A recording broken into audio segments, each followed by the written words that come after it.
अभी ये कुछ माह पहले भी और अभी ये 8 से 10 दिन पहले भी ये हुआ कि जानवर वो आए, जानवर जो है वो एकदम मतलब तड़फने लग गया। मैं नमाज़ पढ़ने गया हूँ, वापस आया तो जानवर जो है वो देखते देखते मर गया और वो उठा के हम बाहर फेंक कर आए हैं। तो मेरा बेटा जो है वो रोने लग गया और उसने अपने चाचू को कहा कि नहीं मैंने दोबारा देख के आना है। वो खैर वो रोते रोते वहाँ गए हैं तो वहाँ वो जानवर मौजूद नहीं थे।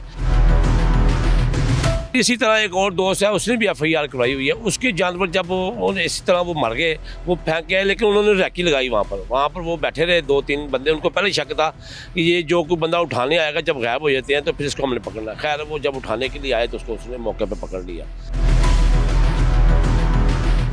जब उसको पकड़ लिया, जब थोड़ा सा उसको हल्की सी उसने लगाई है तो वो मान गया।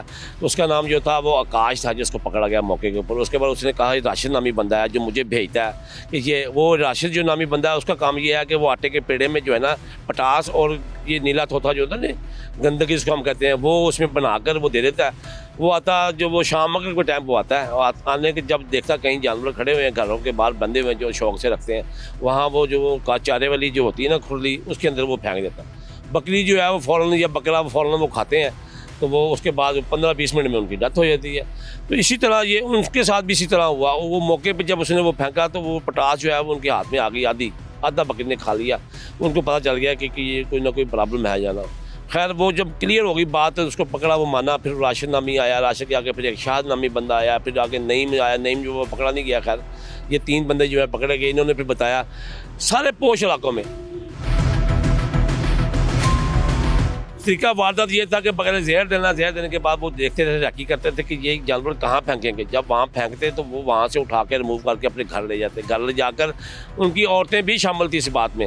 वो घर जाकर उसकी खाल बाल उतार कर और उसका गोश्त जो है वो अच्छे पोश इलाकों में वो सप्लाई करते थे। उन्होंने मतलब नाम लिया है, बाकायदा डिफेंस का नाम लिया है, मारिडों का नाम लिया है, पाक कर्म सोसाइटी का नाम लिया है, ये सुई गैस सोसाइटी का नाम लिया है, बल्कि इवन कि एसगरी 11 का भी नाम लिया उन्होंने। उन्होंने बताया कि रोजाना कितनी जानवरों के साथ वो ऐसा करते थे और कितनी सप्लाई करते थे। देखिए जिस दिन ये वाकया हमारे साथ हुआ है उस दिन 8 बकरे जो है ना उन्होंने जहर दे के इस तरह मारे थे। तो वो 40-50 तो हमारे इस इलाके में है। मैं 40-50 लोगों के पास आपको लेके 8-10 लोग हैं जिनके 8-8, 5-5, 6-6 या तकरीबन 7 से 8 बकरे तो मेरे बकरे जो शौक से रखे हुए थे वो मर गए मुख्तलिफ वाक़यात में। यानी कि ये नहीं कि एकदम ही सारे मर गए। पहले मतलब 3 मरे आज से को 8 महीने साल पहले, फिर उसके बाद बीच में आके 2 मर गए, फिर अभी जो है लेटेस्टली 3 मरे हैं। तो इस तरह करके वो मुख्तलिफ पॉइंटों पर जाकर जो है ना वो जहर देते थे और फिर वो उठा के ले जाते।